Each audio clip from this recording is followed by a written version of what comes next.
Don't need to fix this camera thing. Squinty. There we go. Hi guys, welcome back to the channel. Right, now, news just in. Apparently Victor Wanyama is going to be going forward with a move to Celtic from Spurs on loan. Really hope this is true.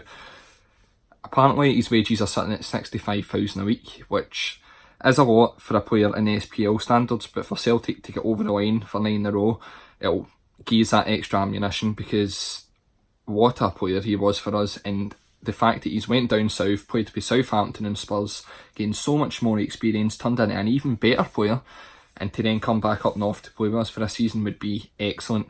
I tell you one thing, if this does go through, I will not moan at the Celtic board again, because that is great business. I'm not happy with constant loan signings, but if we're going to do a loan signing, to get someone like Victor Wanyama is different. That's someone that we wouldn't go out of our way to buy because of the money, the price tag it would be on him. But to get somebody like that on loan is different. That's good. Aye, I'm over the moon with that if that does come up, especially after that result yesterday. That just adds to extra happiness for that.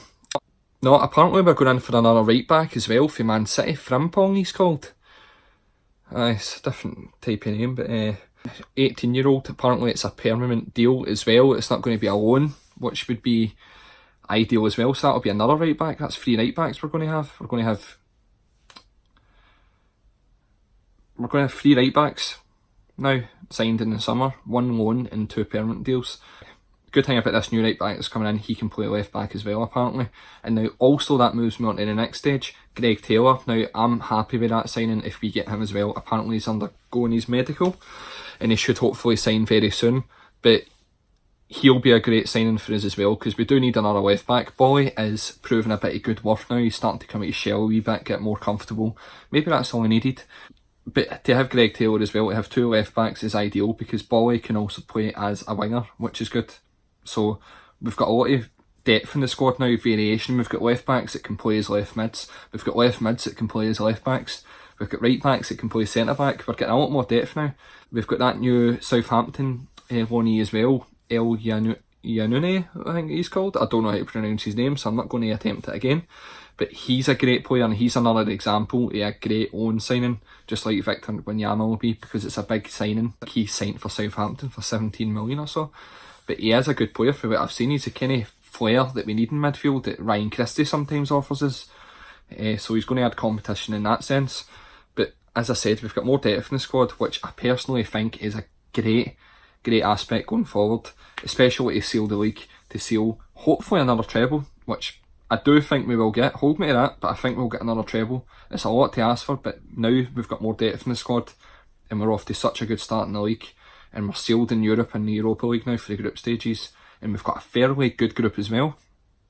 I don't see why not. I also don't see why we can't give it a bash in the Europa League either. And possibly go for like the last 32 at least to make our way through and try and go as far as we can, because we've got a good squad now. If we didn't add any summer signings, we'd be struggling. But no, this is just a video to base on the potential of Victor Wanyama, Gregg Taylor possibly signing, the new right back Frimpong possibly signing as well. It's all going forward for Celtic now. We've got a lot more depth. That's all we needed. A bit more class, a bit more depth, so that if any injuries come up, any player is having a bad game, we've got someone that could come off the bench who's good enough to give us a bit more spice again. Wanyama, hopefully he comes home. It's amazing how Neil Lennon's now back in charge after starting the 9 in a row kind of campaign off, the 10 in a row, sorry, should I say. And now he's back in charge to finish the job, and he's also bringing a few of the old guys back in again, like Fraser Forster and Victor Wanyama. Here's hoping we do get him. I really hope we do. But guys, please subscribe if you're new to the channel. Keep up to date with like some transfer updates, some score predictions, some game reviews, some football videos, challenges if you've never seen anything like that before as well on my channel. And that's it.